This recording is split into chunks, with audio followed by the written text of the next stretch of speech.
So we're going to go ahead and get started here. It's June 6th, 2011. We're with Corrine Jacobson in Fort Worth, Texas, at her beautiful home. Can I have the folder? Yeah. So let's see. Corrine, why don't we first start off and talk about, can you give us the names of your parents and where they're from? Yes, my mother was Rose Rosenthal, and her maiden name was Brunstein, and she was born in Fort Collins, Colorado. And my dad was Arthur Rosenthal, and everybody called him Rosie because he was very cheery and happy all the time. And he was born in Denver, Colorado. Mm-hmm. Now, how did their families come to be in Colorado? Do you know that? No, I know how my father's family came to Colorado. My grandparents on my dad's side immigrated here through Galveston. And his brother had come over earlier and opened a store in Commerce, Texas. Mm-hmm. So when my grandfather was little, not little, but when he first came here, he lived in Commerce, Texas. And then they were doing so well, they opened a store in Mount Pleasant, Texas. And the only thing I ever surmised, I read a story about Jewish people in Denver, Colorado. And Samsonite was owned by Jewish people that settled there. Mm-hmm. And I think that since my grandfather was a businessman in Commerce and Mount Pleasant, Texas, that these people called on my grandfather selling Samsonite luggage. And I just think they got him to Denver. I have no proof, but I just have put two and two together. And I think that's how my grandfather got to Denver, Colorado. And I don't know how he met his wife, but he met her there. My grandmother was Helen Engel, and she still has family in Denver that I keep in touch with. But my dad grew up in Denver, Colorado. My grandmother and grandfather were there, and of course my dad was born there. And then I don't know how my grandfather and grandmother got to Fort Collins, but I know they came in through New York. And he owned a bar in Fort Collins, Colorado. And my grandmother and grandfather that lived in Fort Collins, Colorado were extremely Orthodox.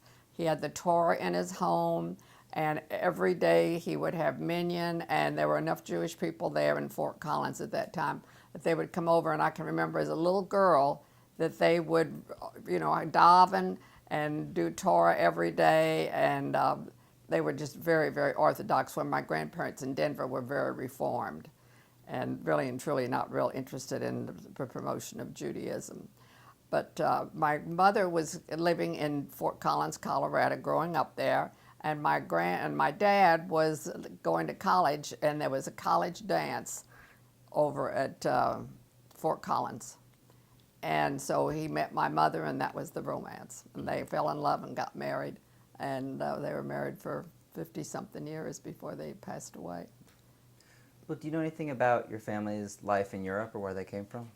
No, I really don't. I know that my grandparents on my dad's side were from Russia, but I really don't know much about them. But my grandmother and grandfather came from Poland, and I remember my mother and dad went over there and visited the very village that, that her parents had lived in and everything.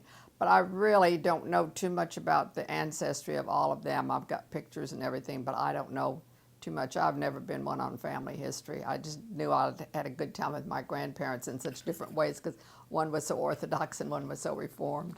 Mm-hmm. And how about, do you know what years your parents were born? Beg pardon? Do you know the years that your parents were born?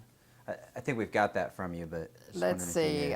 They were 30 when I was born, and I was born in 1927. So, whatever 30 from that would be, that be 1897? Mm-hmm. That they would have been born. Mm-hmm. Yeah, and my mother lived. Let's pause. We got Go ahead. Okay, I've never wanted to be interested in a lot of ancestry. I've always cared about what's going on right now. But I have a second cousin that found me on Facebook. And he has put a family tree together. I cannot believe how far he has gone back. And I've got zillions of pictures on the computer of all the family and everything, and he knows all about everybody. But he came to see me. We hadn't seen each other in about 50 years. And so that was fun, and he's all intrigued with family history. And I have another cousin who is too, but as long as I know who my mom and dad were and that I enjoyed my grandparents, that's been my interest. Now, your parents came from such different backgrounds. Was that ever an issue? No, because we just always were brought up Reformed. It just seemed to never be a bother to my mother that she was going to be Reformed, and so we were just always enjoyed Reformed Judaism. Always went to temple and never gave a second thought to ever thinking about being Orthodox or conservative. And I really didn't enjoy the Orthodox and conservative when I stayed with my grandmother so much. It was just, I used to visit her on the weekends, and it just seemed like it was just way too much for me, and I just have always loved Reformed Judaism, but she kept everything kosher, you know, and I can remember her burning the bread at Passover and everything, and the davening and all that, and I can remember, and I guess that never, so being Reformed Jews never seemed to be a problem with my mother. And everybody in the family was Reformed, and unfortunately so many of them didn't even stay Jewish. I have so much intermarriage in my family, it's unreal. On both sides of the family, whether they were Orthodox or Reformed, it's just amazing. That was way back then, when people really didn't intermarry like they do today. How many siblings do you have? Beg pardon? How many siblings do you have? How many what? Siblings? Oh, siblings? I have a brother and a sister. My brother's deceased, and my sister's 90 and lives in Florida. And my brother lived here. He lived here almost, after he got married, he lived here almost all of his life with me, just lived about 10 blocks away. And he was active at the synagogue. He was very active there. He married a rather conservative girl, so they always went to synagogue. And what years were they born? Let's see, my brother was 7 years older than myself, and my sister was 6 years older than myself. So she's still alive. So you were the baby of the... I was the baby, yeah. I think I was an afterthought because there's so much difference between us. Well, what do you remember most about your family life growing up? Religion was really not a big important part in growing up, except going to services on Friday night. I always remember that was something we always did, and that was, and I don't remember living in Scottsbluff, Nebraska. Now I was so little, but as soon as we moved to Denver, and my mother, all the family was there and everything, we used to get together for you know, Passover and things of that sort. And I don't ever remember big celebrations of Hanukkah until I was a little bit older, but it was just. We just always, going to services was a very important part of our life. And I remember in St. Louis every Friday night we went. And then, of course, when we came here, the temple and the community was so small, we always went to services on Friday night. And that's when Rabbi Soskin was the rabbi. And he used to have the youngest member of the congregation come up and drink wine. And I was always there, always the youngest member, so I can remember forever and a day of going up and sipping the wine when they say the Kiddush. So that was sort of my big introduction to being part of the temple. How old were you when you moved here? Beg pardon? How old were you when you moved here? I was 10 when I moved here. And it was really a great place to grow up because they were the Jewish people today still only about 1% of the population in Fort Worth. But we've made a big name for ourselves. We have a wonderful reputation here. And I was 10, and there was a Jewish group here already my age. And they just welcomed me, to have somebody new in town. That was wonderful to add to the crowd. So I had a great time growing up, and I'm still friends with some of the people that not many of us are left. But when I was sick, my friend that lives not too far, Arthur, he was in touch with me, and there's one left in California that comes here about twice a year, and then I have 2 girlfriends here that were all in that same little group, and we still go out together, and one of us play mahjong together. So it's been a long, wonderful relationship living in Fort Worth. What kind of business, or what was your family doing that brought you here? Beg pardon? What did your dad do and that brought Oh, him my here? dad was sales manager of the Hoover Vacuum Cleaner when we moved here. And he also taught salesmanship and sales management at TCU, which is the large college here. So he had a wonderful career in sales. And then when he retired, he went into business selling advertising novelties, which at that time was just, now you buy them everywhere, but at that time that was quite a select business. And he was in business with Louis Bull since that time, Mr. Bull's dead also. But my dad knew everybody in town. My father was very active in the sales management club and the Optimus Club, and he did sales consulting, and he got lots of companies to start up, you know, and help them and everything. So yeah, he was very well known, so it was just a natural. When people wanted to buy anything to promote their company, they would call my dad. So he had so much fun in his second career. He really did. He had a great time because he knew everybody, and he just loved people.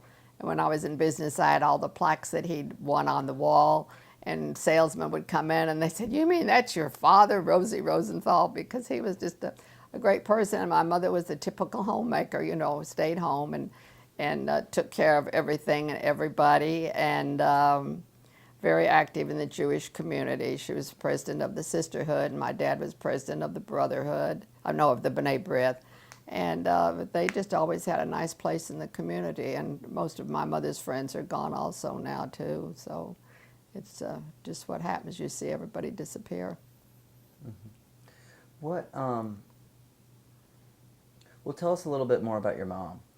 My mother, she was a wonderful seamstress, absolutely. She used to make all my clothes and made me the most gorgeous clothes. She loved to sew, and she loved a needlepoint. And in my dining room there, I have some of the beautiful tapestry that she designed and that she needlepointed and everything that I have.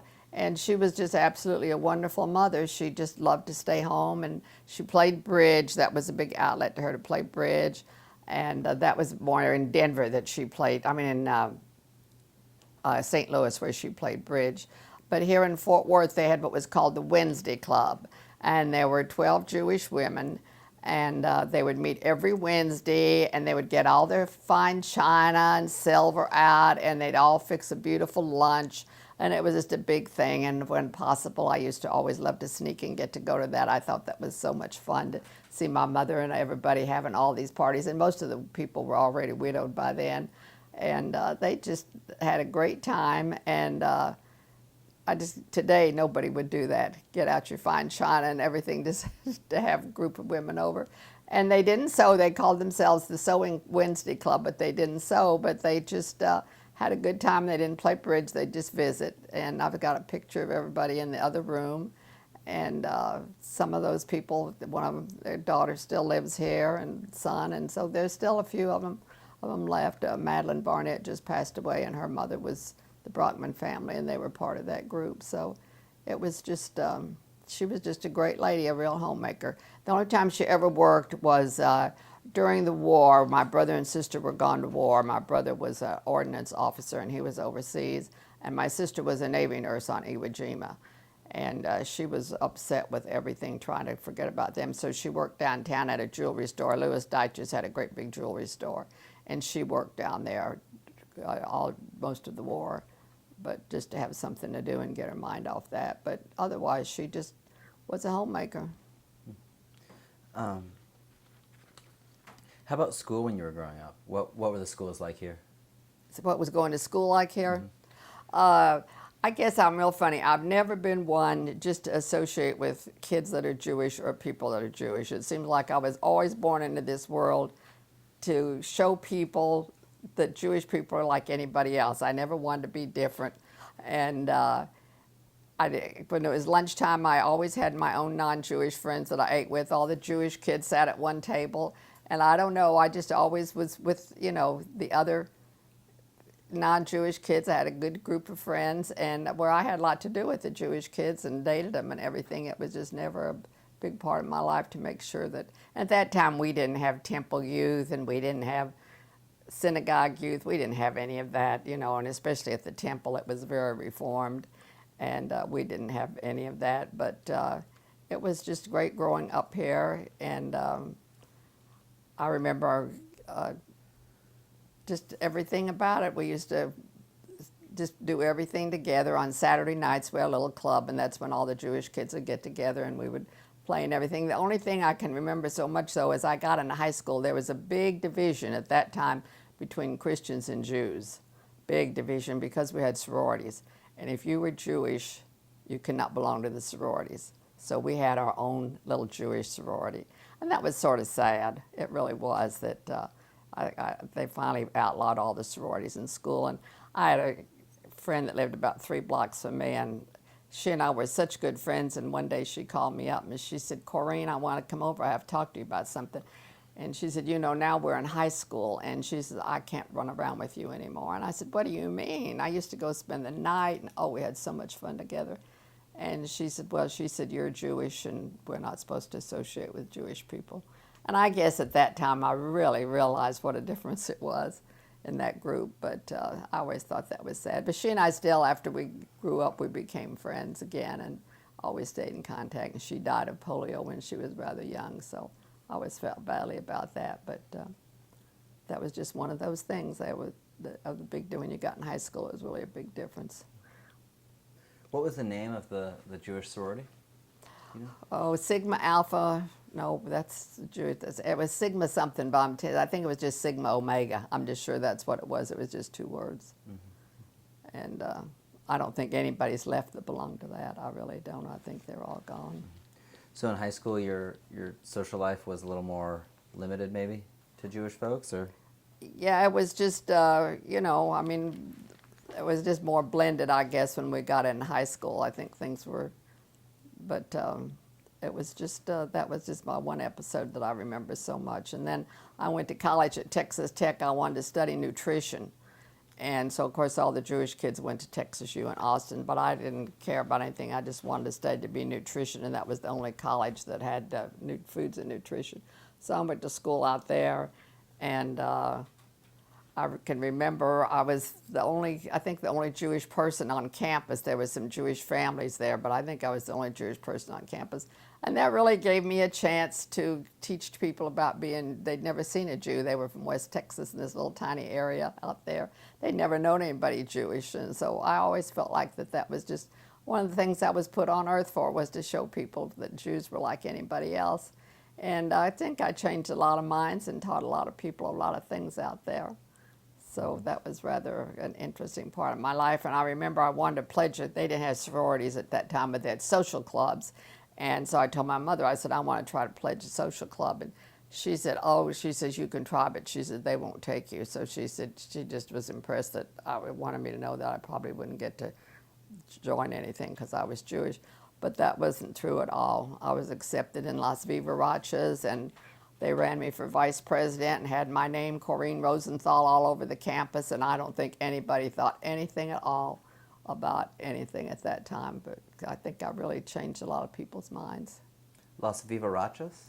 That was the name of the social club, yeah, and then it became a sorority. Finally, the Greek fraternities and sororities got in at Texas Tech, but that was years later. Mm-hmm. Tell me about the social clubs. How did those work? What did they do? They were just like a sorority, except they didn't have any national affiliation. You know, you'd be a pledge, and they'd run people for office on campus, and it was just great. Texas Tech was small at that time. There were just 2,000 people there. And the Jewish people there were lovely to me. They were always having me over. And then there were 2 Air Force bases there, Lubbock and South Plains, Laugh and Spab. And, of course, the names were posted at that time, they posted everybody's name on the dorm. And all the Jewish soldiers were calling me up, so I dated all kinds of Jewish soldiers. They'd see that name Rosenthal, and they'd buzz me, you know, and say, oh, we want to know a nice Jewish girl. So that was sort of fun, but I married somebody else, so not anybody there. Well, let's see. Let's go back and talk about a little more about Jewish life in your childhood. Now, who was the rabbi when you arrived here? The rabbi was Rabbi Soskin, and he was one of the most handsome men you'll ever know in your life. He was so handsome, and he had a very bad marriage, and it was really sad that I remember when I was getting confirmed under him, I can remember him calling me in and saying, Corrine, don't ever get married because it's not what it's supposed to be. This meant he's good. Okay. When we were confirmed, life is so different today. You could not wear nail polish. You could not wear high-heeled shoes. You had to wear the white robe and have a pretty dress under it. You couldn't, you know, a lot of kids today get confirmed and they've got on anything under their robes. But Rabbi Soskin was quite a disciplinarian about everything. But I always thought that it was sad the way he felt about marriage and that he talked about it. But I think his wife either became Catholic or married somebody else, but it was quite a scandal. And he moved to New York, and my mother and dad always went to see him. They had family in New York, and every year when they would go to New York, they would always go visit Rabbi Soskin. And his life ended up beautifully. It really did. He married a lovely Jewish woman and was a rabbi up there of a big congregation. So I was always glad because he was great. He really was. It just that he had a bad marriage. What do you remember about his personality? He was, just very disciplined about his life, and he wanted to teach you Judaism, and that was his job. And he never was really anybody that would ever get real close to you or anything. He just, that was his job, was to, see that you were confirmed and see that you had a good study of Judaism. But it was not anybody that you'd get next to, not like we had Rabbi Milton Rosenbaum here. But in between that, when the war came, first of all, we had Rabbi Brockman, and he came over from the synagogue to help for a little while, and then that didn't work out because he was way too conservative. So we had Rabbi Gray, and I really they weren't here very long. I really don't remember much about their tenure here. But then after that, we had Milton Rosenbaum, and he was the warmest, most loving, caring rabbi you will ever find in your whole life. There'll never be another rabbi like Milton Rosenbaum.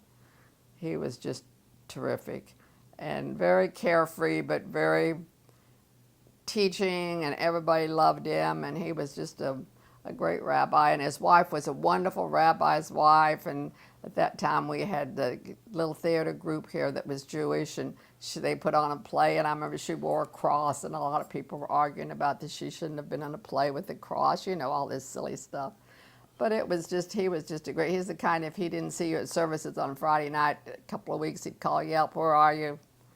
He was just great. And then he moved away because he really felt that this was a small congregation and he was getting too close and too involved in everybody's lives, so he moved to Detroit and got into a larger congregation. But he was wonderful. I think one of his children's a rabbi now, but he was great. And then after that we had Rabbi Shur, and he was the intellectual rabbi, very intellectual, and his sermons were very disciplined about everything, but way too long. But he was just a brilliant rabbi, and he's developed the Child Guidance Center here. He was the first rabbi we ever had that did a lot of work in the non-Jewish community.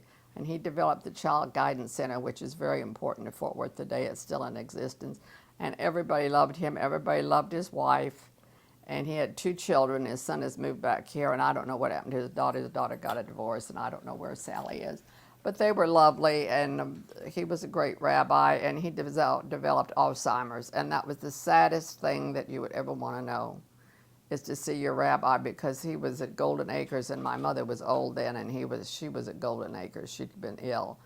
And you'd go over there, and he would be in a high chair and not know anybody, and it just broke my heart that a man who was so brilliant. And I can remember when Rabbi Mecklenburger came here, I really felt sorry for him, because he had to make this transition while Rabbi Shur was still the rabbi. And Rabbi Shur would not remember, with Alzheimer's, and he was trying, and we were trying to keep him as long as we could. And it was a sad thing for the congregation. And I can remember there was a funeral of my friend Harold Levy, and Rabbi Shur tried to conduct, they said they didn't want him to conduct the funeral, but he could be in the audience. And he got up in the middle of the funeral and said, "This is my temple, this is my pulpit, I'm supposed to be doing this funeral," and they had to take him out. And it was really sad, but then after that, we just couldn't let him be the rabbi anymore. But the congregation was great and really tried to keep him, but then Raleigh couldn't handle him either, and it was just at Golden Acres till he died. But it was just one of the saddest things. So we've had Rabbi Mecklenburger, which is very unusual. He's been here, I guess, 25 years, if not longer. I can't even remember how long he's been here. But he's a hands-on rabbi. He is a very much controlling rabbi, and we don't have an administrator. He's the administrator. He proofreads the bulletin. You don't put anything on the bulletin board unless he okays it. You don't start a project unless he okays it. And he has a wonderful in the Jewish community. Rabbi Mecklenburger is fabulous in the non-Jewish community and Jewish community. And there's a Jewish chair now at TCU, and that's because of Rabbi Mecklenburger. He started out, I don't know if the other people told you about him, but he started out just teaching the Divinity College over there a little bit about Judaism, and it just grew and grew.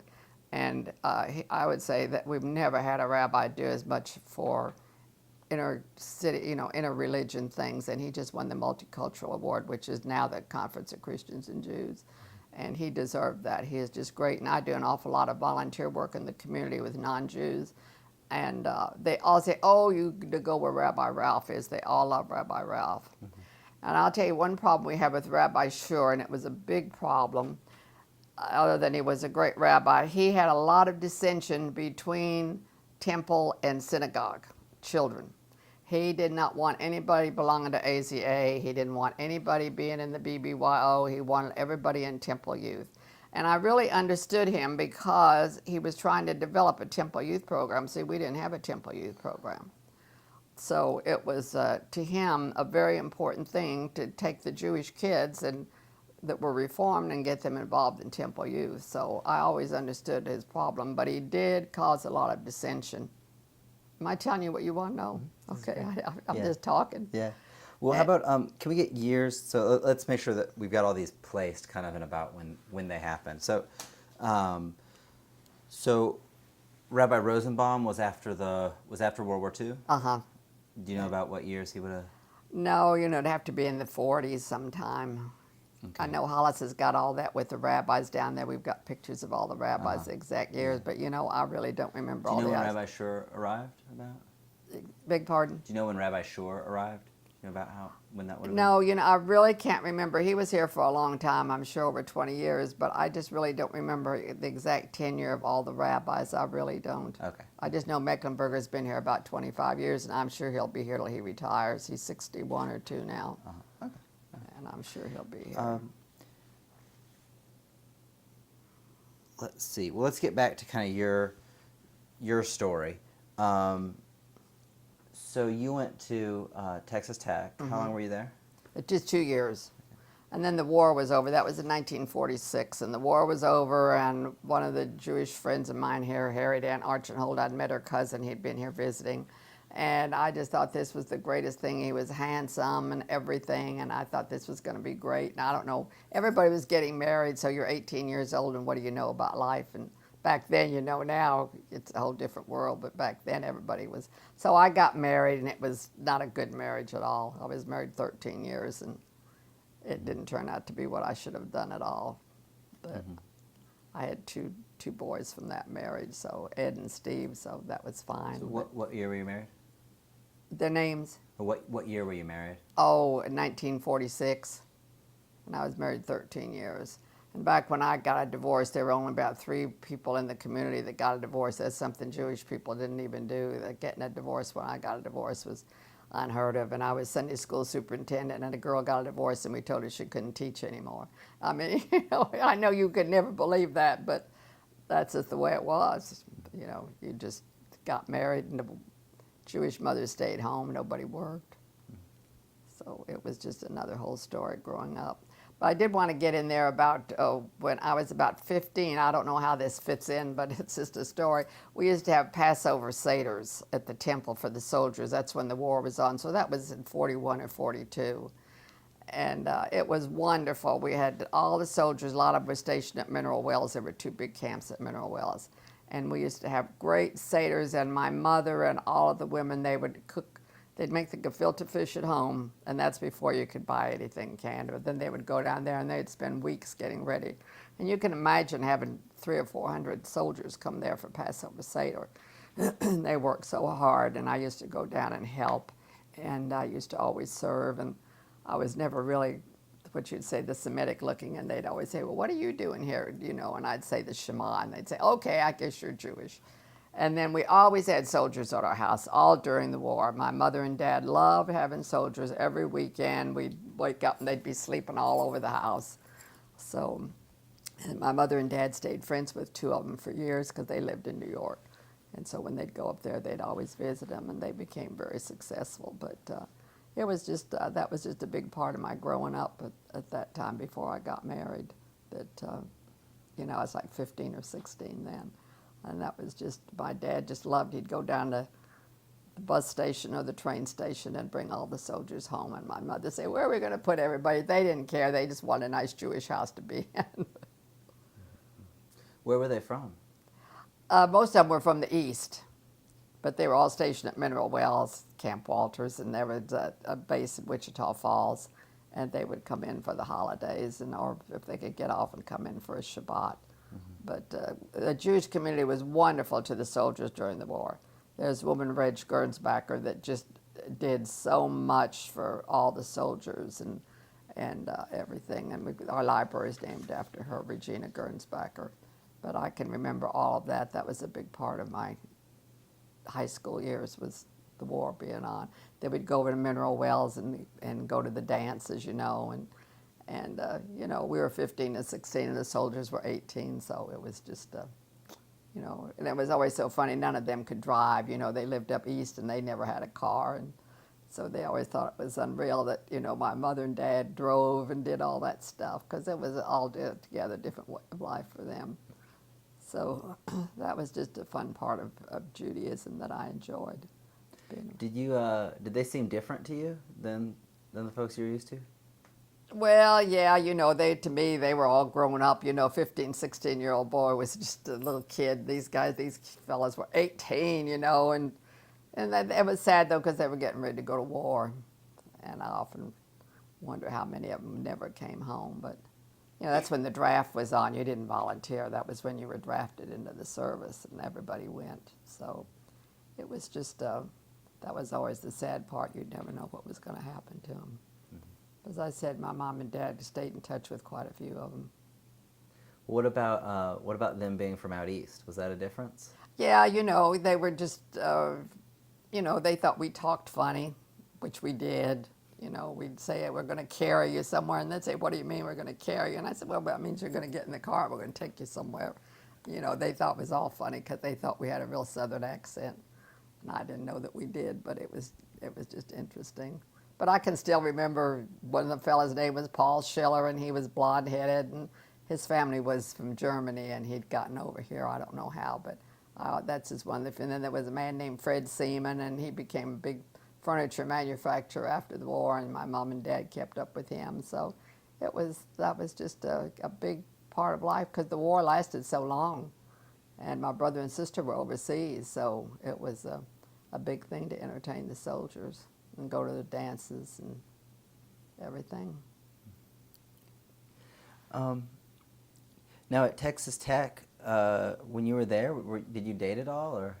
I dated a lot of people, whether they were Jewish or non-Jewish. I never was one that I always knew I was going to marry somebody Jewish. But like I said, to me, I was an American, I was going to live a life, and then I was going to be Jewish with my religion. And I remember I had a girlfriend who was Episcopalian, and every Sunday we'd get up and go to another church, and I visited every church there was. And I think that just confirmed all my belief in Judaism. The more I went to all these other things, the more I knew I loved being Jewish. So it was just everything to me. So I never thought a second thing about going to anybody's church and seeing what was going on.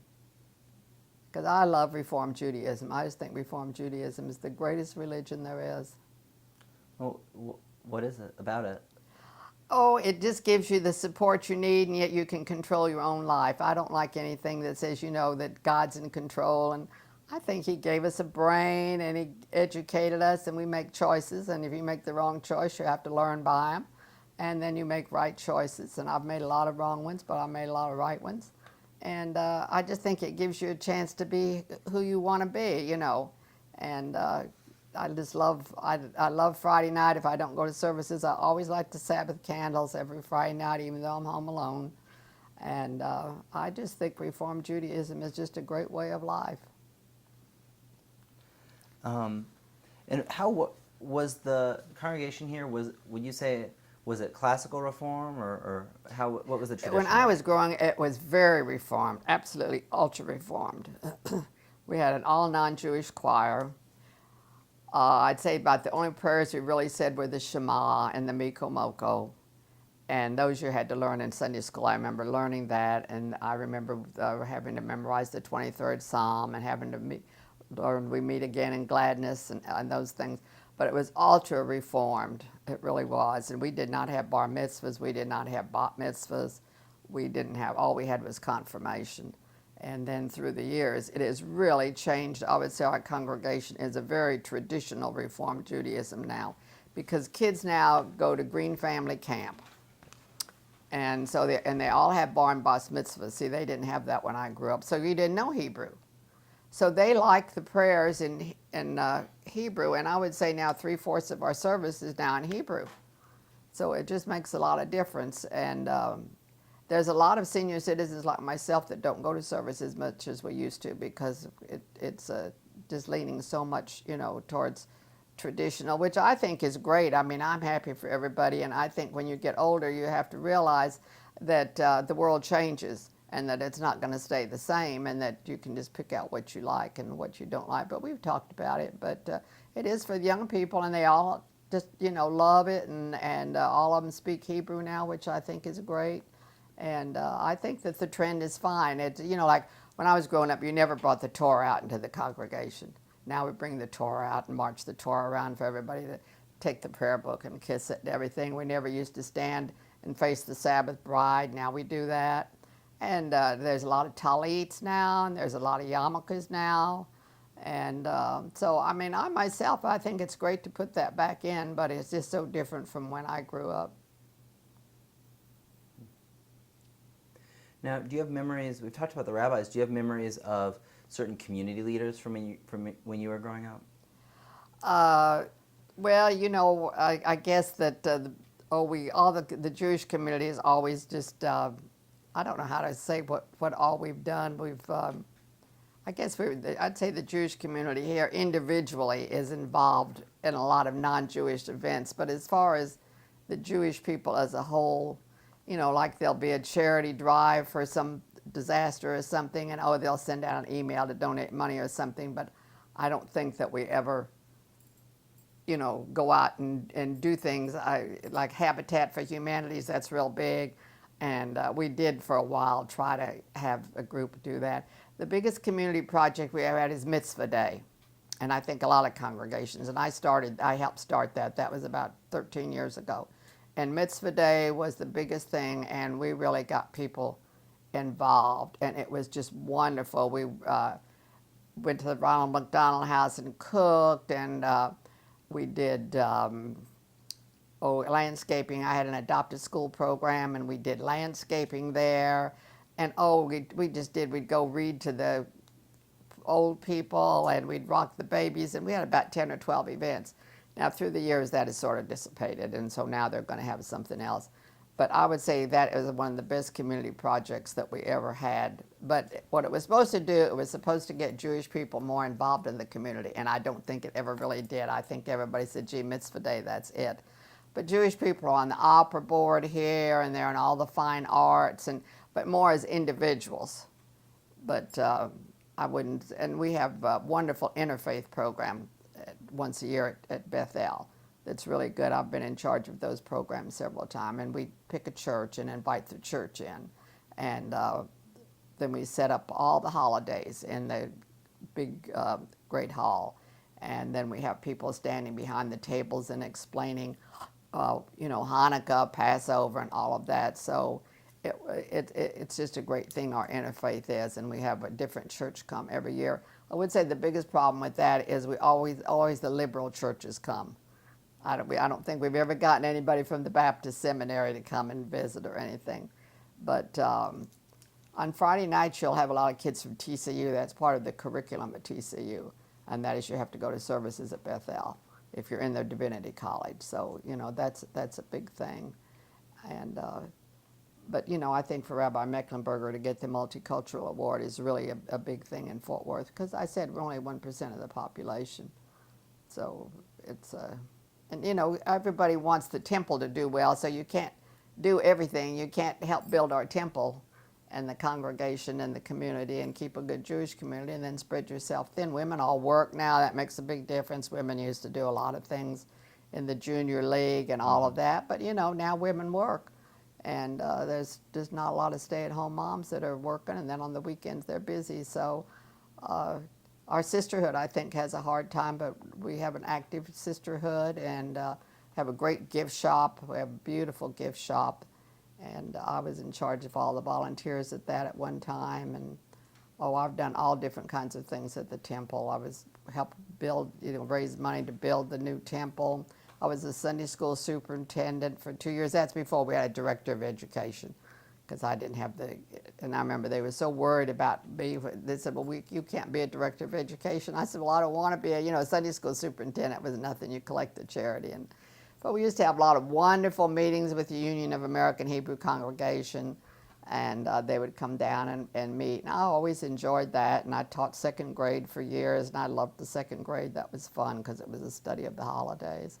So I did that, and I was at the old temple an awful lot because I saw them add on. It was an old temple, and it was an old part of town, and we grew, so we added on there for a while. And everybody was so frantic when we moved that it was going to be a big fight, and there wasn't. I tell you, I don't think less than 2% of the people voted against it. So it has been the most wonderful move in the world to move over on Briarhaven. And everybody's been happy about it. Everything over there is utilized. So I just think building our new, and it was paid for. I don't know if anybody told you that or not, but our temple was paid for when it was built. They raised all the money. And I mean, a lot of it was in pledges over 5 years, but when they built that, there was never a mortgage on it. So that was just a big step in our life. And it's designed after King Solomon's temple. And it's just beautiful. Everybody just loves it. And the archives room there that Hollis has made is just outstanding. I used to be a docent there. I used to do a lot of things, but I don't anymore. But I was a docent there for the first 2 years. And we had all the Christian groups come and want to visit. And so that was just a great thing. But I would say Reform Judaism is just a big part of my life. And just knowing that I'm Jewish, I'm just enjoy it. And I have a lot of non-Jewish friends, and I have a lot of Orthodox friends and everything, but I just like what we teach and how we do it. Okay. Let's get back to, let's get back to kind of your chronology. Let's see here. You were married in 1951, you said? Or what year were you married first? Oh, gosh, the first time I was married, must have been 48. 48. Yeah, it's hard for me to remember. That's such a long time ago. Uh-huh. But I was divorced for 13 years before I remarried. Okay. Well, what years were your sons born? Oh gosh, I'm telling you, I'm not good at years. My oldest son is 63 and my youngest son is 60, so we'd have to go backwards. Okay.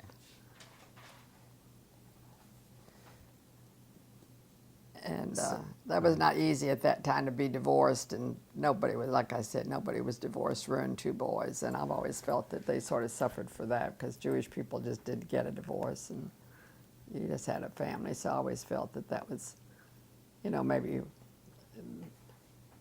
something but there wasn't anything I could do about it. The marriage just was no good, so I did a much better job ending the marriage and finding my own life. Mm-hmm. So what did you...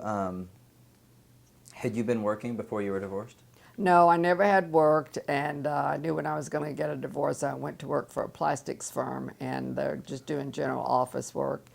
And from that, somebody came to town, and the gentleman, he was a Jewish fellow, and his name was Harry Ridoff, and he wanted to start a Southwest Regional branch office of a company called David's Gloves. And the reason he did that was he was out of Springfield, Ohio, and he had big customers down here. He had General Dynamics and LTV and TI and big accounts, and they wanted local distribution. Now today it's another whole world, but they wanted local distribution. And even though I got a divorce from my husband, I was very, very close to an aunt of his, and she was dying. She was very ill in the hospital. And I was at the hospital, and then somebody on another side of the family was there, and she was here to hire somebody to run that warehouse. Now, if you don't think God doesn't intervene in your life, I'd say that was that one day that I was there, and this woman said, this man wants somebody just like you to open up this warehouse. He wanted somebody divorced with kids that would work hard, and because back then women were not managers of anything. So that was just a merciful thing that happened to me because I made a very nice living, had a car, and I really and truly was able to take care of my family nicely. Now you said he wanted a divorce.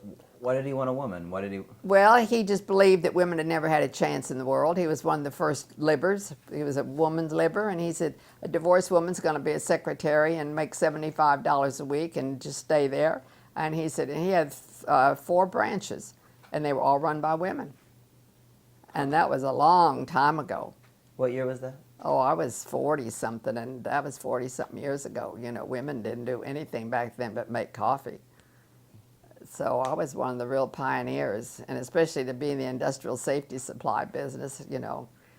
And you'd go call on General Motors or somebody, and they'd look at you like, you know, who are you? Where's the man? You know, so I really had a great experience, and that formed a lot of my life, learning how to be in the business world.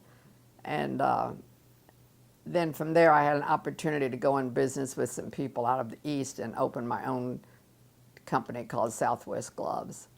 So that was really the highlight of my life. I did that until I retired.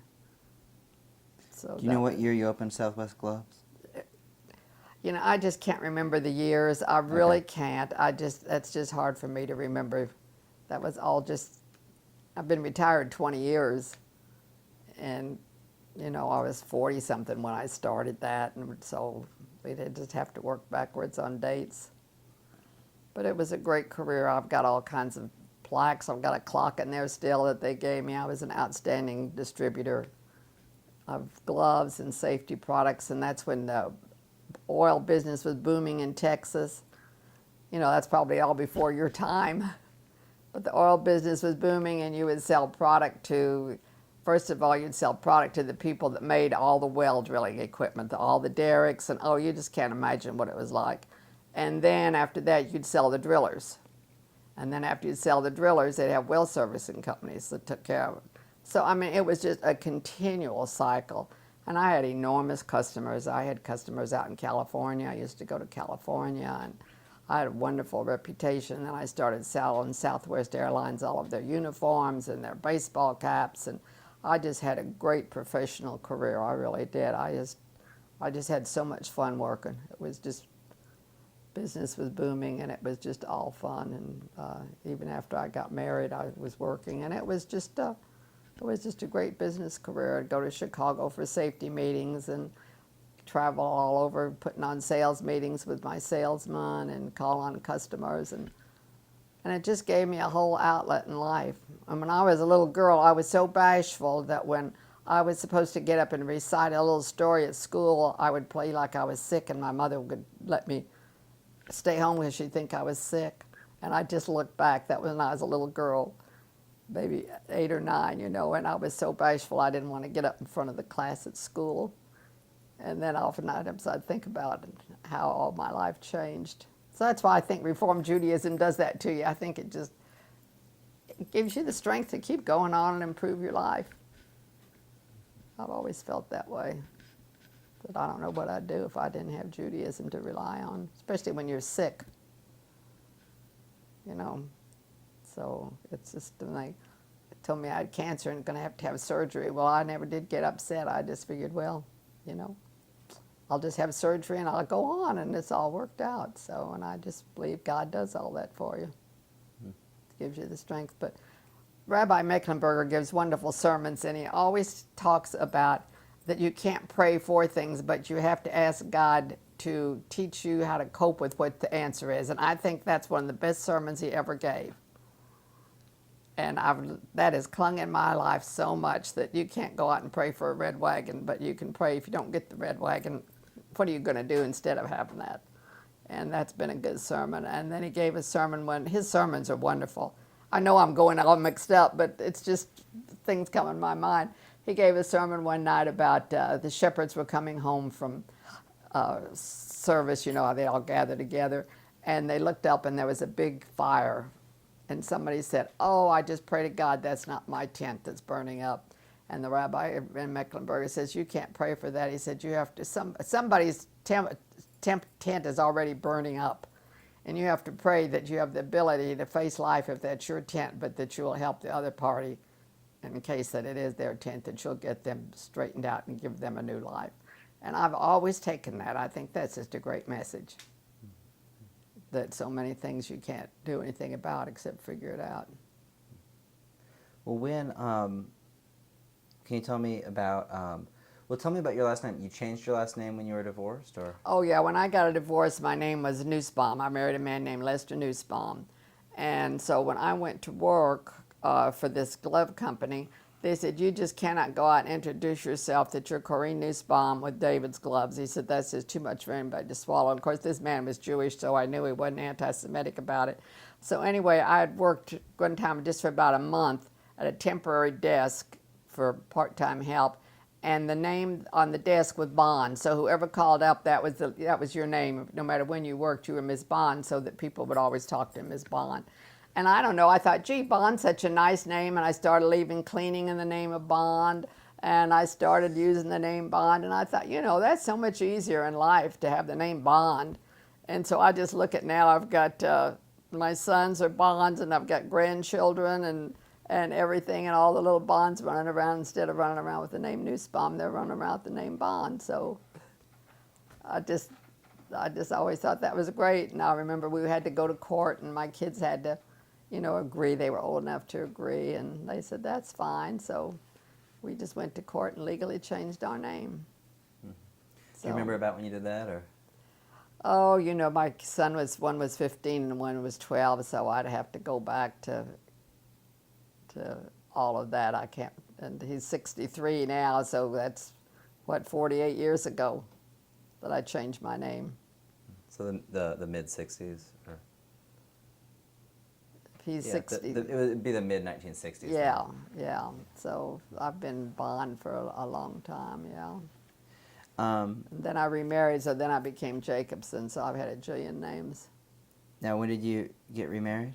I got remarried, let's see, I would have been married 33 years. My husband's been dead 17 years, and we were married 16 years, so I have to go by. 72 is when we got married. I remember March 10th, 1972, because I've got a plaque with that on it. What was your husband's name? Your second husband? Beg pardon? Your second husband's name? Jacobson, Philip Jacobson. And that was a great marriage. We had a wonderful marriage. She had 3 children, and they were lovely, and they're still in my life. All my grandchildren are up there. But we had a great marriage, and we traveled an awful lot. I've got pictures in the hall of all the trips we took, and we had a great life. It just ended too soon. He was 66 when he died. He had a diabetic foot ulcer, and we were getting ready to go to Lake Tahoe, and it wouldn't get well, so the doctor said, oh, well, let's just get in the hospital and we'll give you some antibiotics and clear it up. And I don't know what happened, but anyway, he died. Foot ulcer got well and he died. So I've been single 17 years. But I've had a good widowhood. I just don't believe in griping about anything. I've just cultivated a whole life for myself and wrote my book about being a widow, and I've given talks on my book and had people call me and everything, and I've just got with this sick spell, I had over 85 cards from people and over 25 donations and maybe 10 or 15 plants. And people still calling wanting to do something for me. So I feel like that I've just got a nice reputation and have done a good job being a widow.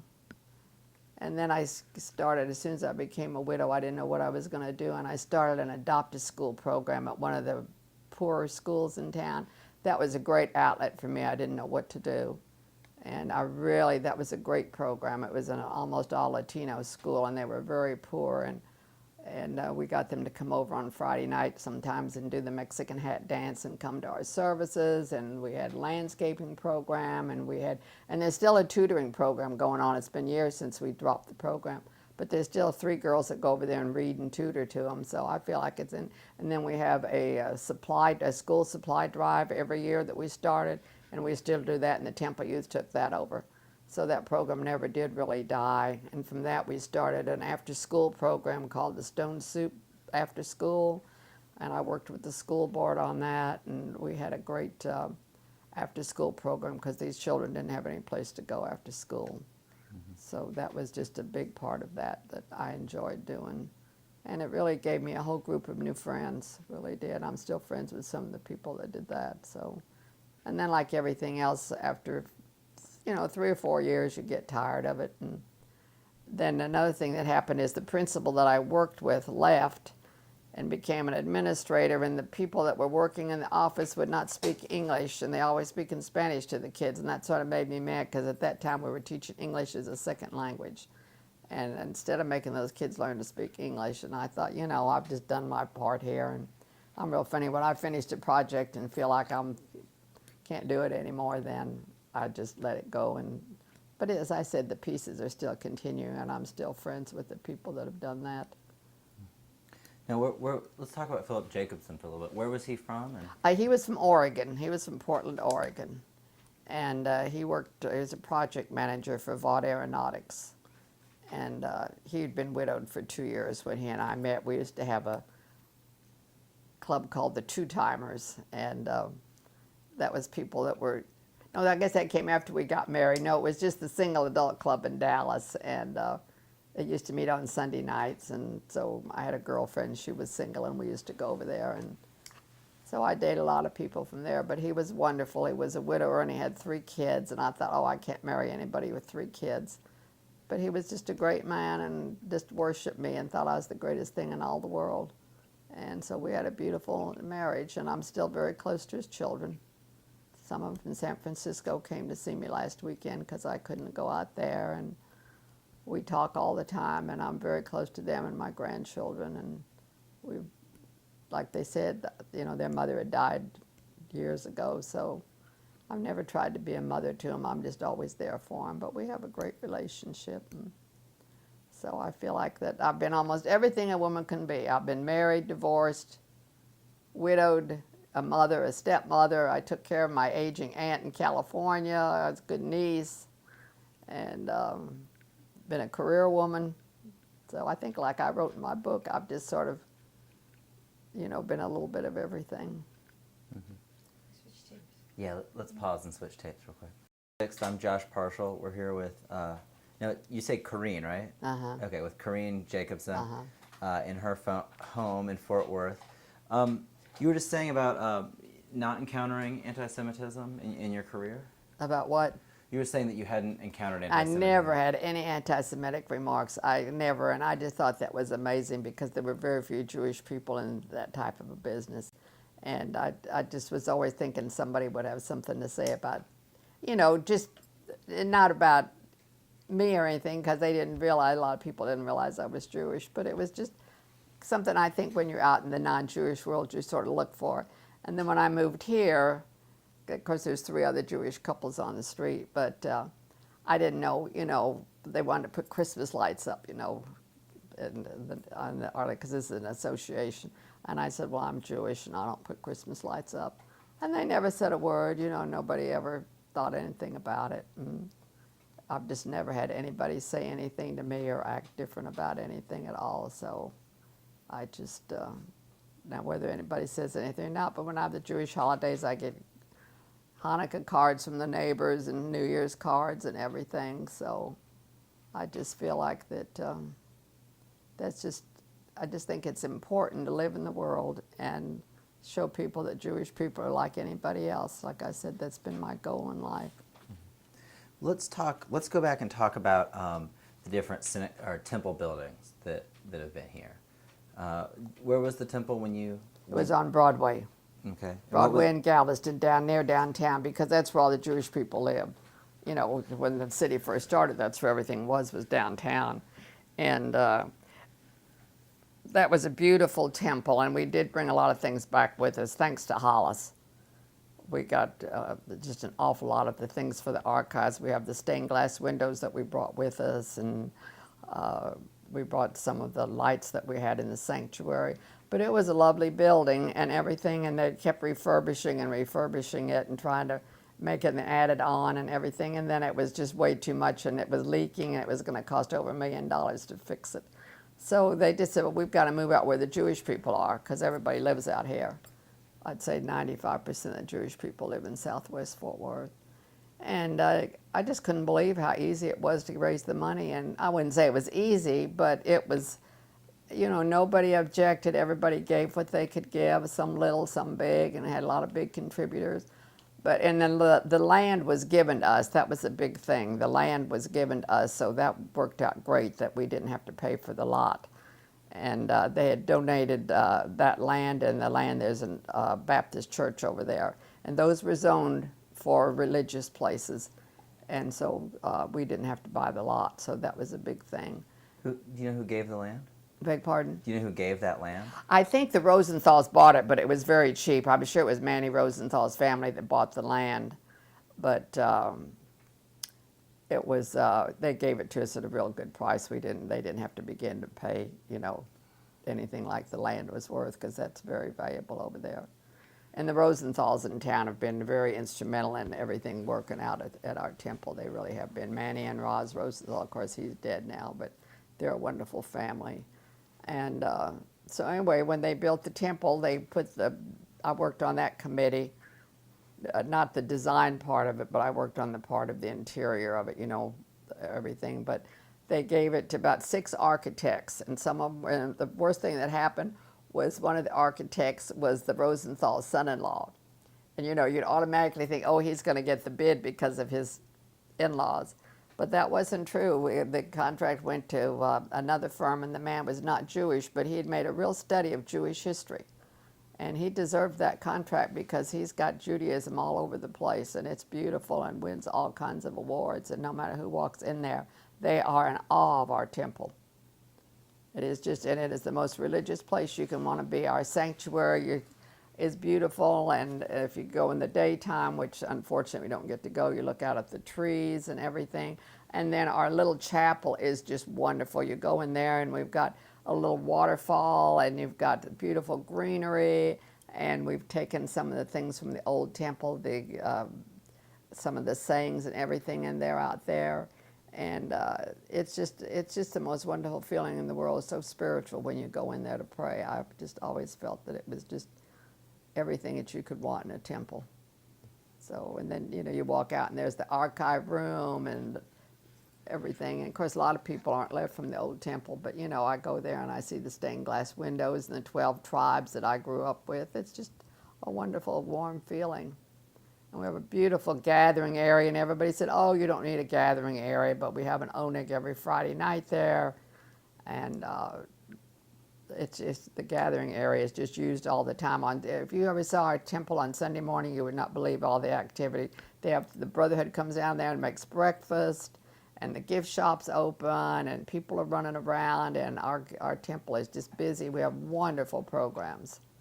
So we have 92nd Street Y piped in, and we have a Cineplex where they'll have about 5 events going on at a time, and our religious school is outstanding, and our temple is just all anybody could want in Reform Judaism. So it's been just the two buildings the whole time you've been here? Beg pardon? It's just been the 2 buildings while you were here? The 2 what? The two buildings. Oh buildings. yeah, that's all we've ever had.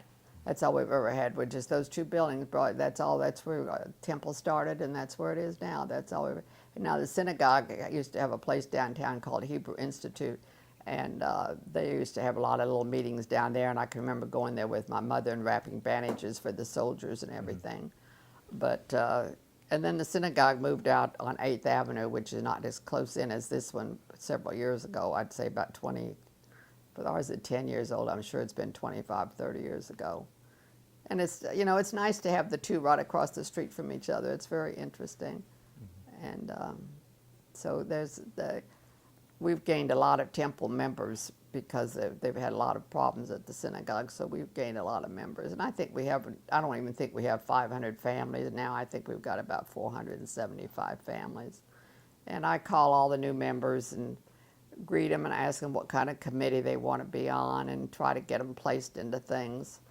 And we get them new name badges made, so that when they go to services, they've got a badge that says new member. And we have those up there for them, so I tell them in 2 weeks their name will be there. And I do notice how much intermarriage we have in our temple now. Just lots of intermarriage between the man and the woman, but they're rearing their children Jewish, so you can't ask for any more than that. But I notice in calling the new members. And then so many of the women work, and they could say, well, I can't be on a committee, and so it's But I don't worry about any of that anymore. I don't get involved in doing all that. I was the second woman ever to be on the board at the temple when it was at the old temple. And I remember they used to have the board members sit on the bema during the high holy days. Well, that's when Jewish women didn't sit on the bema, even at the temple. And so they would let me sit on the bema during children's services. You know, now we've had women presidents and everything. That was a long time ago. So, you know, the Reformed Judaism had to change also.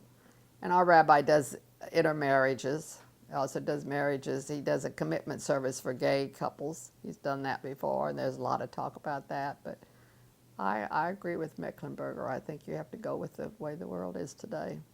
But that's controversial, or? There's a lot of controversy when he married a lesbian couple, but I didn't say anything. You know, why shouldn't they be entitled? It's not a marriage ceremony; it's a commitment ceremony. And I think the UAHC figured all that out. I don't think he did that on his own. I think they spent years figuring out what to do about that, and so he's he's done that before. And you know, I always felt sorry for the rabbi because his daughter married a Muslim, and a lot of people were really upset about that. And I said, you know, listen, he brought his children up Jewish and everything, and if one of them married a Muslim and the child's being reared Jewish, and now they're living in Hong Kong. They were both in the banking business, and he got a big job overseas. And said, I just don't believe in interfering in people's lives and picking people apart for what they do. That's not our business. And I think that's another thing Reformed Judaism teaches you. It's about, you know, do the best you can with your own life and help people, but don't live their life for them.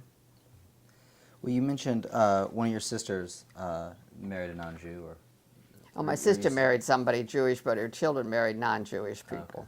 Okay. And her children don't have any children. So it's really sort of sad about my family, how many people are intermarried, and there's really not a lot of continuity of Judaism and everything, and that's something I don't like. But I set an example and show them what I think about how to be Jewish, and they had the upbringing and always had Hanukkah and Passover. My mother used to have the Seders at home after the war, and I've always done what you're supposed to do, so that's their choice. What about your son's Jewish upbringing? About what? Your sons and what you did to raise them Jewish? Oh, my son here is a business manager for an engineering firm, and he's very active in the synagogue. He has a son in Dallas, my grandson in Dallas, and they keep kosher, and they're very religious. And their little girl, she's a year and a half, and she's already been to more Jewish events than you could ever imagine doing in a lifetime. There are no things she doesn't do. So they're very into conservative Judaism. And then my granddaughter from his marriage is she's not married, so I don't know how. I know she goes to synagogue in Austin, but I don't know what she does. And then I have a son and a daughter-in-law in Atlanta, and they have never cared about religion. And so, unfortunately, my two grandchildren that live in L.A., I think it's very sad, but that's the last thing in the world they're interested in is religion. And my stepchildren, one of them's very conservative, lives in St. Louis, and they're big leaders in the synagogue there.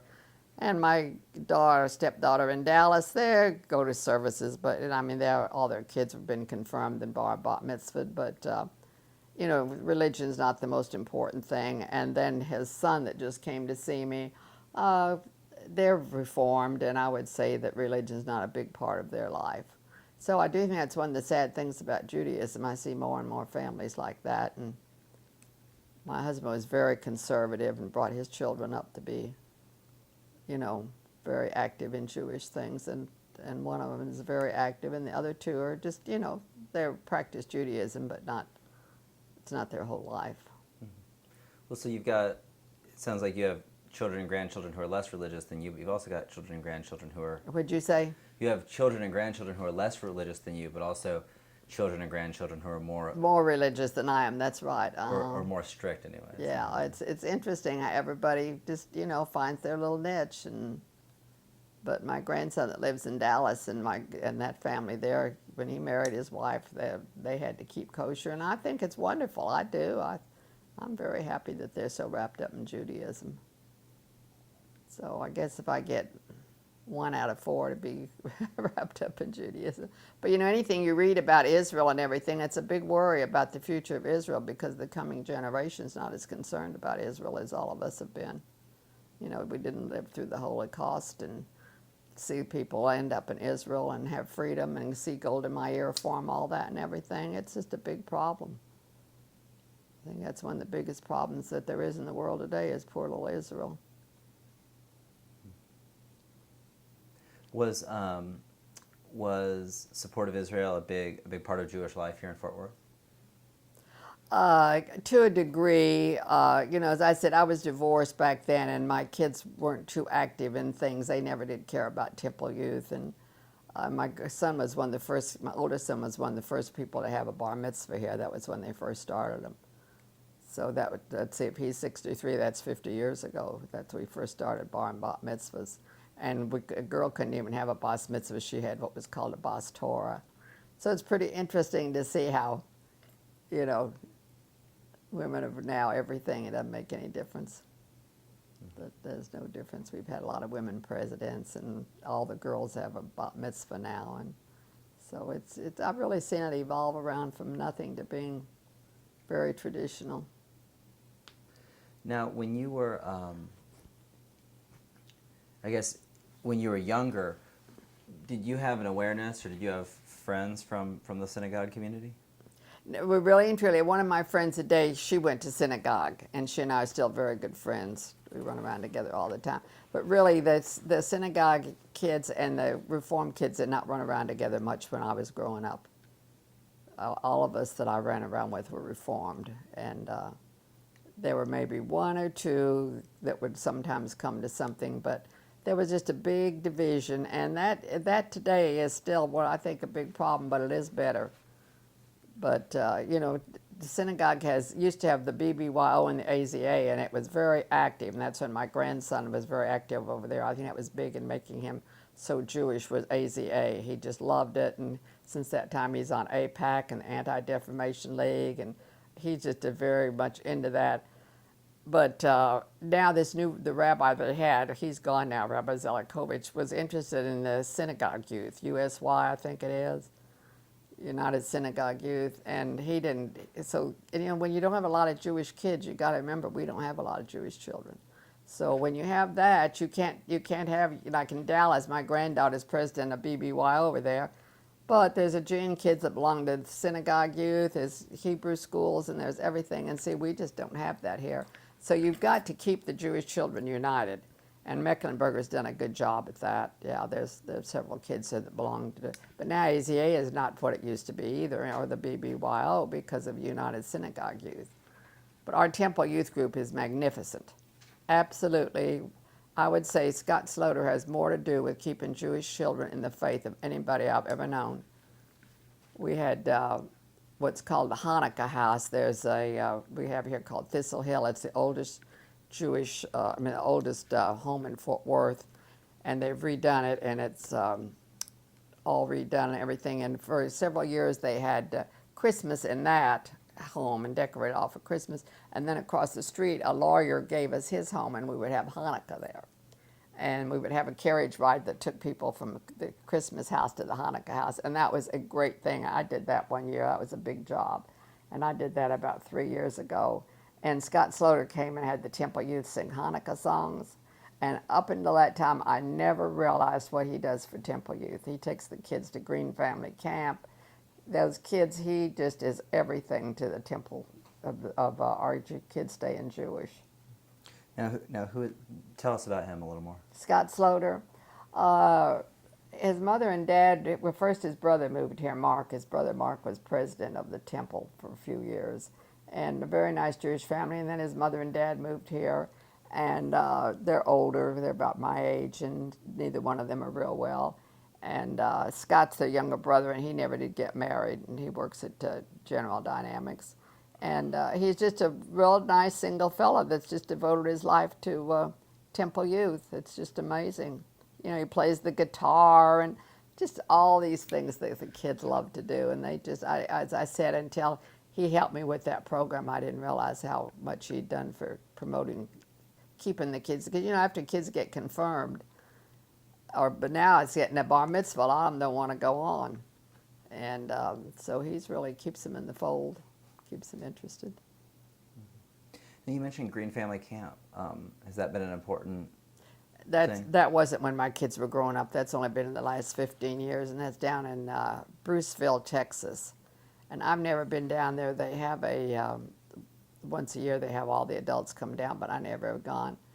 But it's a great camp for Reformed Judaism. It really is. I don't know how it all got started. I guess some family named Green started it, but it was really started, and we have scholarships for kids that can't afford to go. I think they go for a month. I'm not sure. But it's great, and they have all the Jewish singing and songs and the guitar and prayers. And my granddaughter from Dallas went one year, and she just loved it. So that's another thing that makes our kids so Jewish is Green Family Camp. And I think just Reformed kids go there. I don't think that it's enough for the conservative children to go there. Yeah, there's a conservative camp in Texas. I think so. Yeah.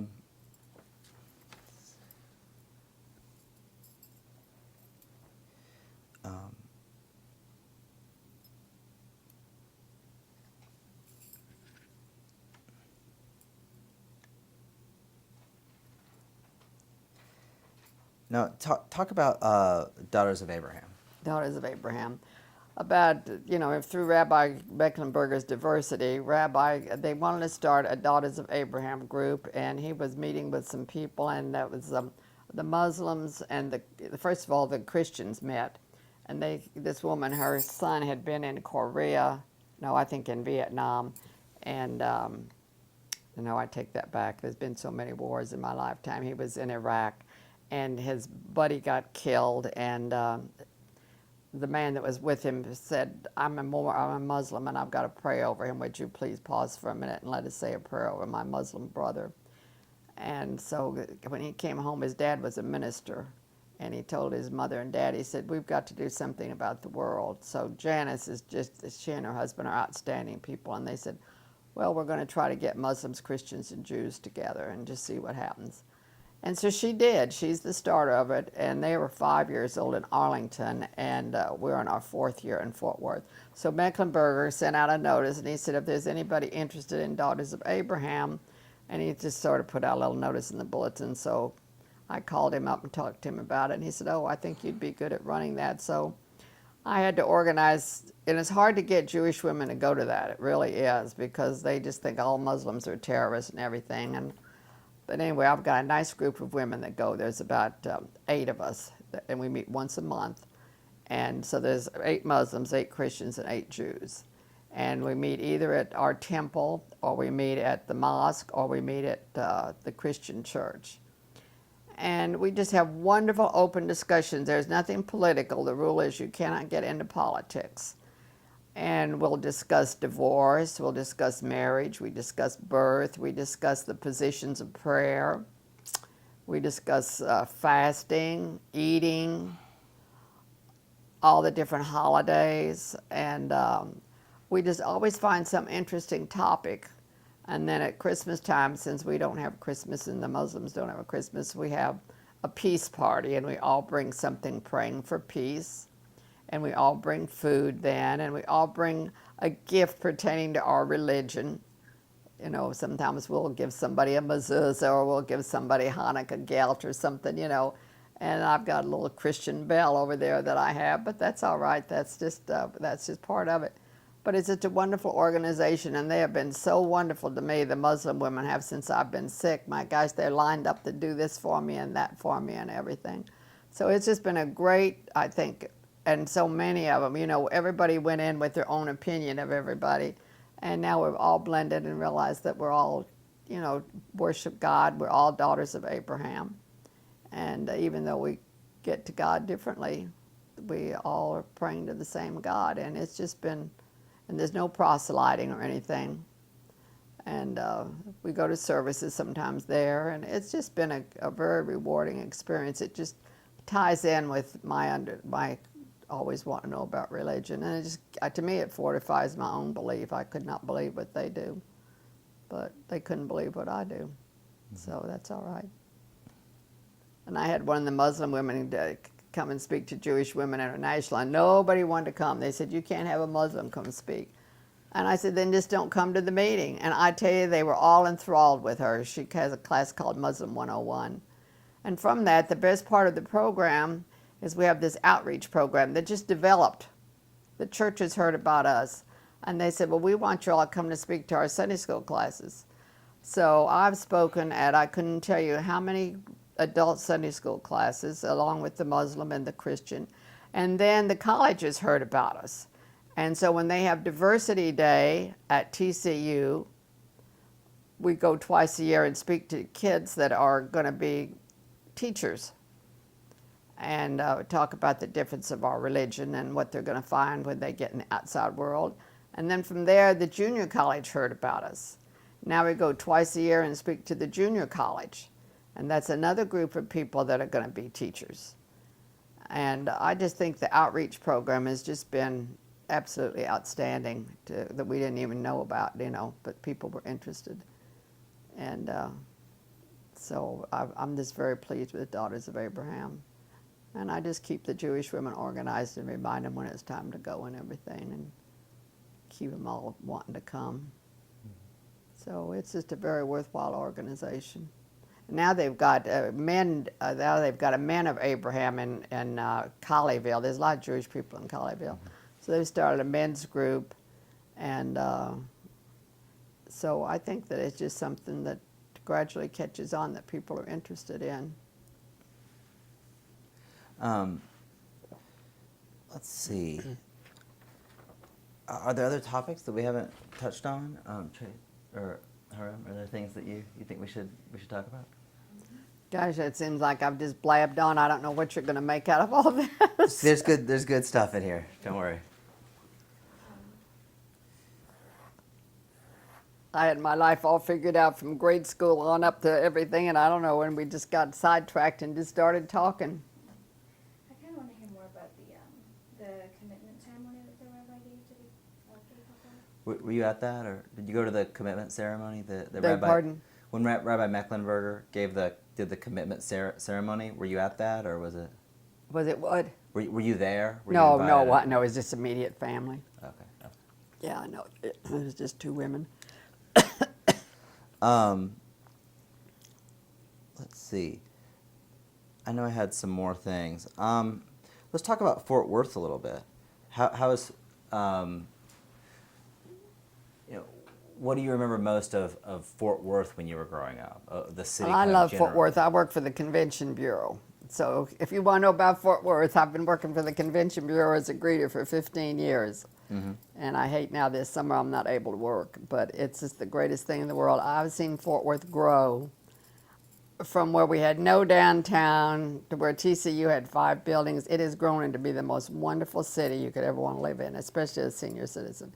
And my dad was very active in helping form Fort Worth. He helped develop our convention center. In fact, I have a brick out there from when he helped get rid of everything at the old Tarrant County Convention Center and build the new one. And that's one reason I love working there, because I feel like I'm fulfilling what my dad started. But Fort Worth is outstanding. We have, they're called the Cowboy Culture City. And when I was a little girl and moved here, the stockyards was everything. That was the whole economy of Fort Worth. And then, of course, that all dried up and we had to develop. But we've taken our stockyards and it has been revitalized into wonderful entertainment, and yet they've retained the rodeo and the Wild West show and Billy Bob's and all the Western accent that people don't find. I always take people out there when they come to town because they're not going to find an authentic restoration of an area like that. So that's great. And we have fabulous museums. Our Modern Art Museum is the second largest modern art museum. Our Kimball is full of impressionists. We have the first Michelangelo painting there. We have more Russell and Remingtons in the Amon Carter Museum of Western Art than anybody in the United States. We have the Sid Richardson Museum downtown that has all of Sid Richardson, that has 42 of his paintings. And then you have the Fort Worth Museum of Science and History, which has just been rebuilt. It's fabulous. You have the National Cowgirl Museum there, which has the whole history of cowboys and cowgirls. And, that is of interest to people. People laugh about it, but it's a big interest to people. It really is. And all of our museums are just visited all the time. And now they've developed the Botanical Research Institute, and they've built a new building. And I haven't gotten to go to that, but it's called BRIT. And the Bass family is the people that have developed Fort Worth.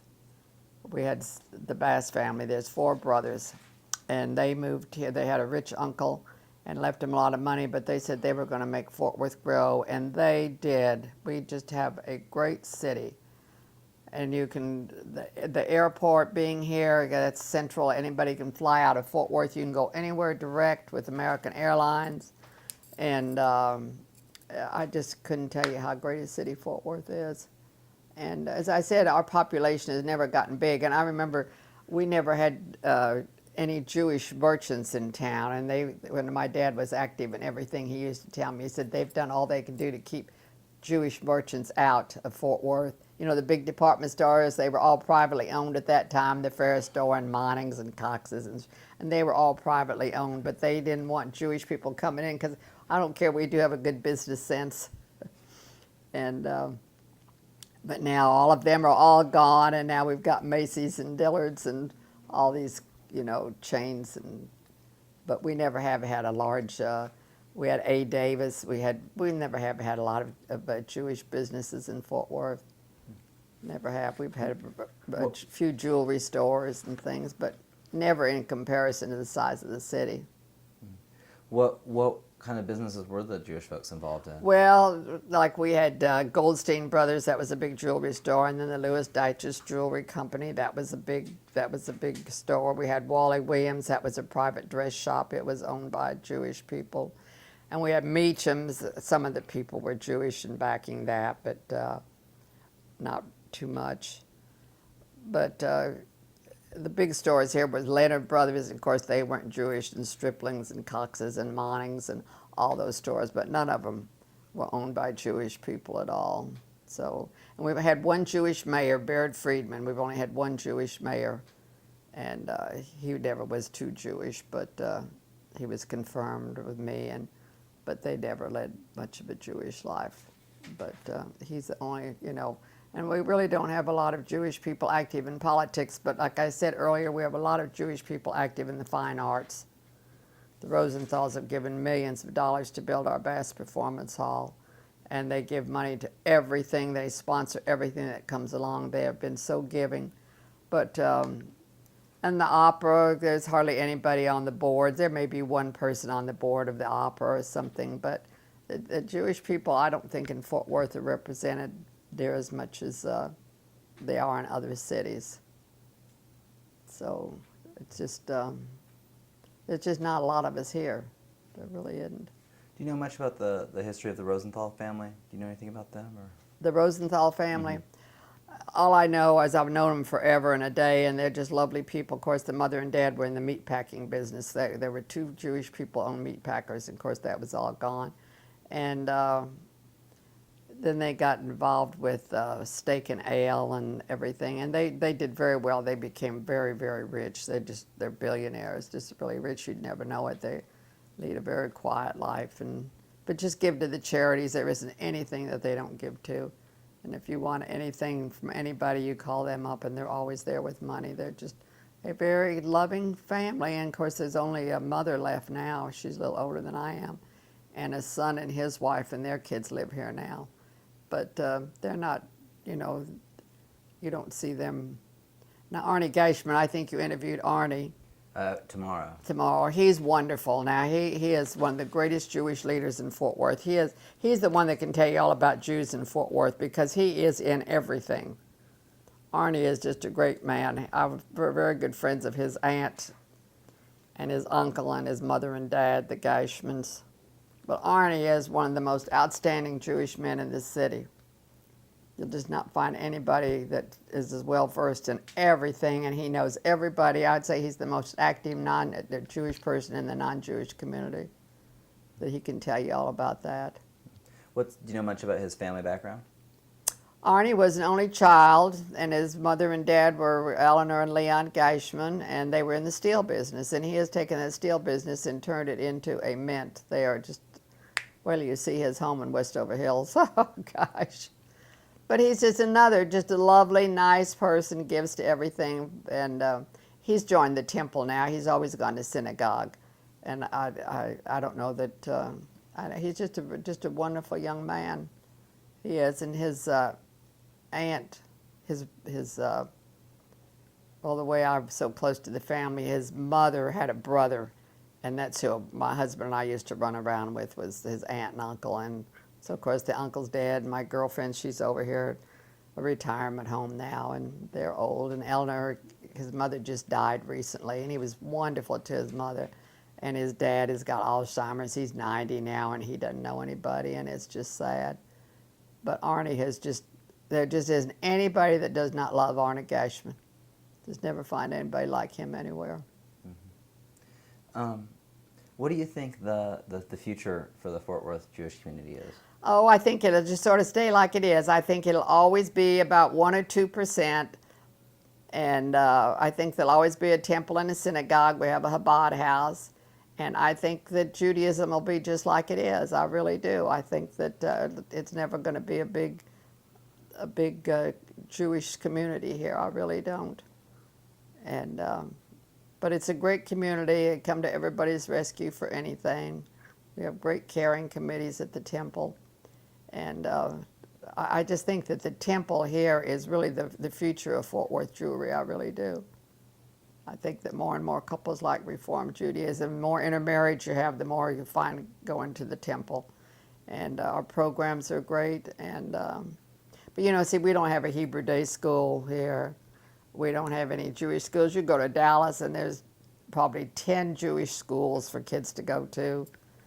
So it's just, you know, I just don't ever think that we'll be 5% of the population at all. I don't see that one bit. I think we'll just always, because the old ones die out, enough people move in to take care of it. But we keep our temple going. It's doesn't owe any money, which is wonderful. And we very seldom have any dissensions. You know, a lot of temples get mad, or synagogues, and they break off and they want to do this and that. We've always agreed on things, and I think it's wonderful. There's never any big dissension over anything. So I think that we'll always be here, and we'll always be a part of the community, but never, I don't think we'll ever have another Jewish mayor or anything like that. Okay. Are there things that we've missed? Can you think of anything? Topic we haven't broached? I don't know. You want a bottle of Perrier water? Oh, good. When you say you don't think there's going to be any more Jewish mayors. What'd you say? You said you don't think there's going to be any more Jewish mayors or anything like that. Do you think you want to elaborate on that maybe? Or? Honey, I still didn't hear. Sorry. Yeah, I'll tell you, I should have put my hearing aids in No, this it's afternoon. okay. Yeah, let me. Oh, you're still talking to me. Yeah. Oh, you're still connected. Yeah. Here, I forgot. she was asking, so you don't think there'll be another Jewish mayor? You don't think that's something that would happen? No, I really don't.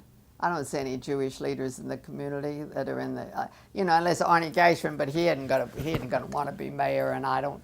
But you know, Billy Rosenthal could be the mayor, but he's not interested in that.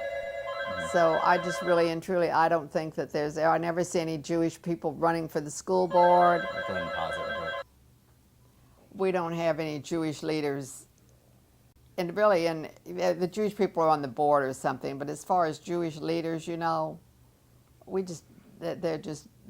they're I'd say Arnie's the closest and Billy Rosenthal's the closest, but I don't think that would ever be one of their goals. Now Arnie Geishman could probably get to be the mayor if he wanted to, but I'm sure at his age and his career he doesn't want to do that. But, you know, we don't have anybody on the school board. Nobody runs for the school board. One time we had Jewish people on the school board. We don't have any judges.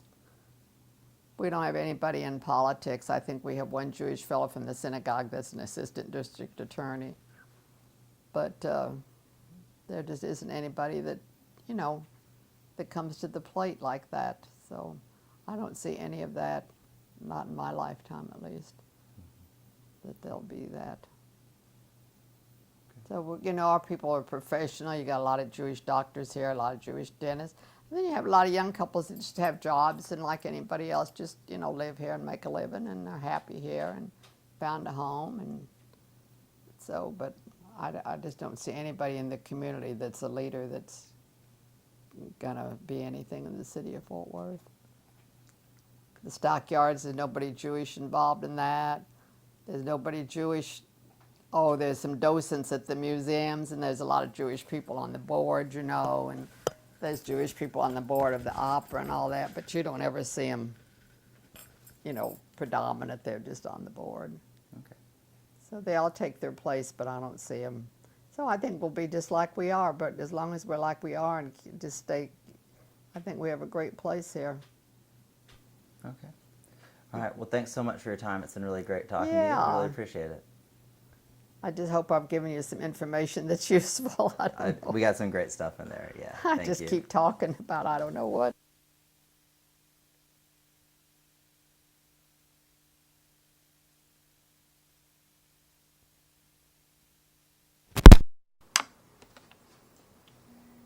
I've got stuff in here from everybody. I've got Toby Judd, Small Sides of the Family, and Royal Dalton, and all the collections my husband and I had. And then I'm going to show you all my pictures. These probably won't be of interest to anybody, but they are to me when you get through.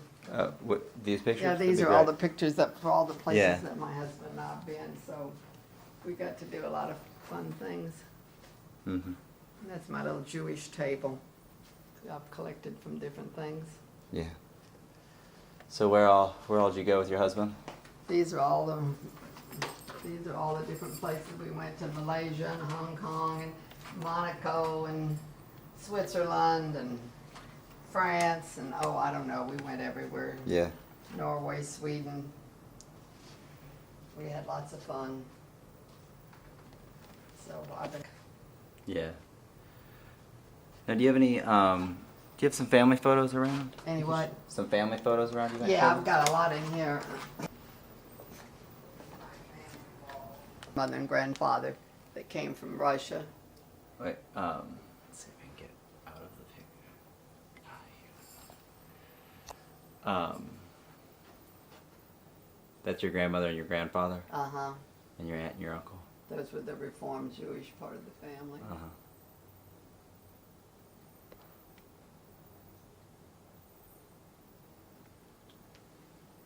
And how about that little one there? And then this one is that's my brother and my sister and myself and our kids when we were lots younger and my mother and dad were alive. And this is my mother and dad's 50th wedding anniversary. My dad was starting to get sick. And this is my dad when he was sales manager for the Hoover Company. He's got his pin in there. Mm-hmm. And this is me as a little girl. Yeah, I want to get that.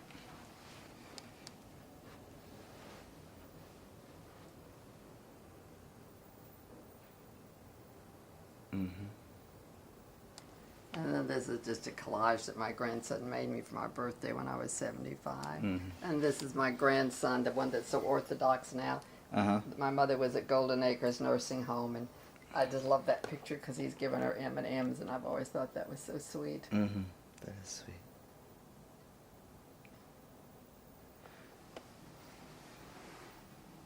And is this from your second marriage? Here or?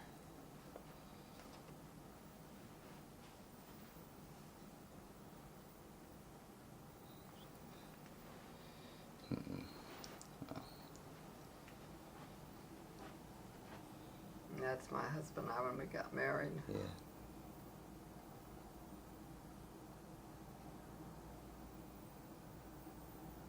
Okay.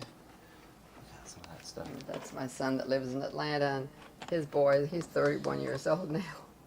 That. But that's 4 generations, my mother and me and my son and my grandson. So that's sort of my treasure room. Mm-hmm. I treasure pictures. So that was about 31 years ago? Mm-hmm. Oh, yeah. Mm-hmm. There's 2. And this is the only child that got married, just one group.